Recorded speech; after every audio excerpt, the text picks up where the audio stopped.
It doesn't matter if you were pulled over for no, listen to me. This is why we're hearing stuff all over in the news. It doesn't matter what you think. If a cop pulls you over, then you take the ticket for not wearing your seatbelt. This is all over not wearing your seatbelt. And here you are in felony court and you're still not taking responsibility. I was pulled over because I was in a I stay in the area. I was pulled over because... Hang on. Don't talk yourself out of this again. Because if you want to talk yourself out of it, we'll put it on the trial docket and we'll get it done in a few weeks. All right. It doesn't matter if you were pulled over for no, listen to me. This is why we're hearing stuff all over in the news. It doesn't matter what you think. If a cop pulls you over, then you take the ticket for not wearing your seatbelt. This is all over not wearing your seatbelt. And here you are in felony court and you're still not taking responsibility. I was pulled over because I was in a I stay in the area. I was pulled over because... Hang on. Don't talk yourself out of this again. Because if you want to talk yourself out of it, we'll put it on the trial docket and we'll get it done in a few weeks. All right. Refused to go along with the deal because she didn't accept responsibility for the crime. Uh-huh. And then we came back and she did accept responsibility, so we replayed for the same. Okay. There was a different attorney involved on the first time, and then I was appointed. Yeah, she pled in May of last year. Was full deferred with Tom Burbank.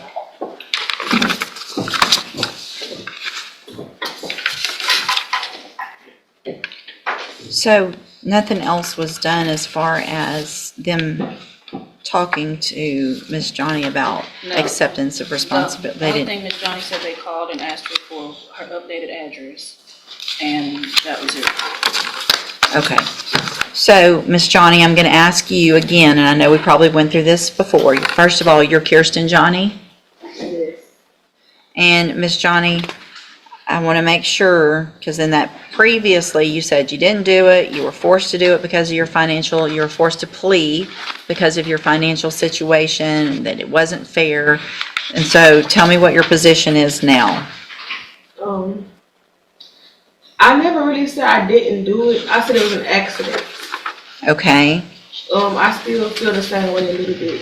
All right. I'm not gonna say I do feel the same way. Now I understand, but you're not disagreeing that you didn't.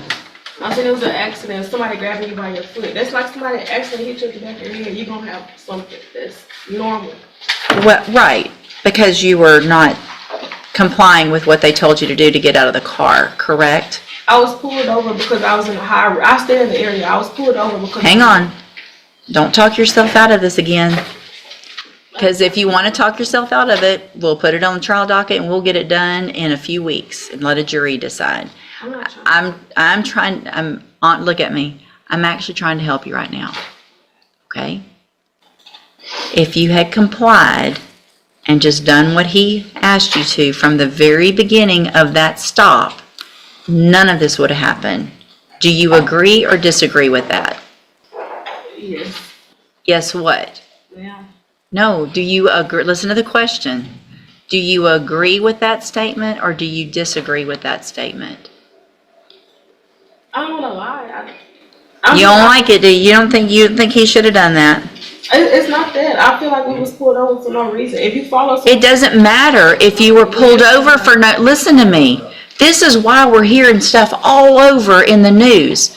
It doesn't matter what you think. If a cop pulls you over, then you take the ticket for not wearing your seatbelt. This is all over not wearing your seatbelt. And here you are in felony court and you're still not taking responsibility for the fact that he said, hey, ma'am, do this. And you said, I don't think you should have pulled me over, so I'm going to do whatever I want to do. And I'm going to lodge my foot against the door, and I'm not going to get out. I'm going to make you drag me out of my car, and then I'm going to kick you because you shouldn't have pulled me over in the first place.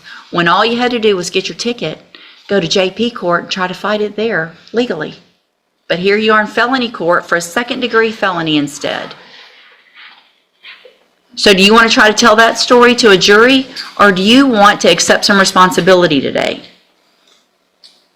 I don't feel like going to trial. You don't feel like going to trial. Well, there's two parts to that question. Do you feel like accepting responsibility? Yes, ma'am. Do you think it would be a better idea next time you're pulled over to comply and just do what they ask you to? Yes. And Your Honor, just for the record, Miss Johnny did review the video with me in my office, so she is aware of what all transpired. She saw it. Do you have any reason to believe she shouldn't be pleading to this from what you saw? I do not. So, you even saw how you acted.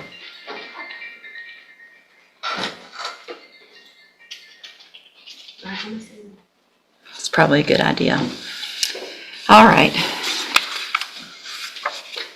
I'm going to find that you previously entered your plea of guilty freely and voluntarily. I'm going to find sufficient evidence to find you guilty. I'm going to follow the agreement that you made with the district attorney. I hope you prove me wrong on this, because I really have some concerns that you're going to be able to be successful, because you're not taking responsibility and you're not wanting to follow directions and things like that. And you're about to have 4 years of having to follow directions on probation. So I'm going to defer all proceedings for 4 years. You're ordered to pay a $500 fine. You're ordered to follow all of the rules and conditions of probation. If you do that, this is a great opportunity today, because you are not a convicted felon. You don't have that conviction on your record. And if you successfully complete it, follow all of the rules, you will never have a felony conviction. At the end of your probation, the case will actually be dismissed. The other side to that, though, and this is really important for you to understand, because we've had this conversation now so many times, I'm not likely to forget you. And you can ask anybody, and Ms. Holmes has known me for a long time. It's not usually good when I remember people, right? So if you violate your probation, you'll get brought back into court. You could be found guilty, which means you become a convicted felon, and I can sentence you to prison anywhere in the range of punishment, which is up to 20 years in prison for this. Do you understand? All right, I'm handing you the trial court certification that shows this was an agreement that I followed, so you've waived your right to appeal.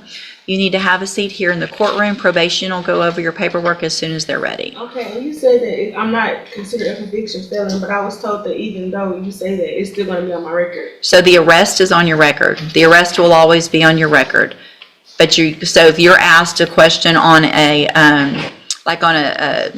filling out an application for a job or something, if it says, have you been convicted of a felony? The answer is no.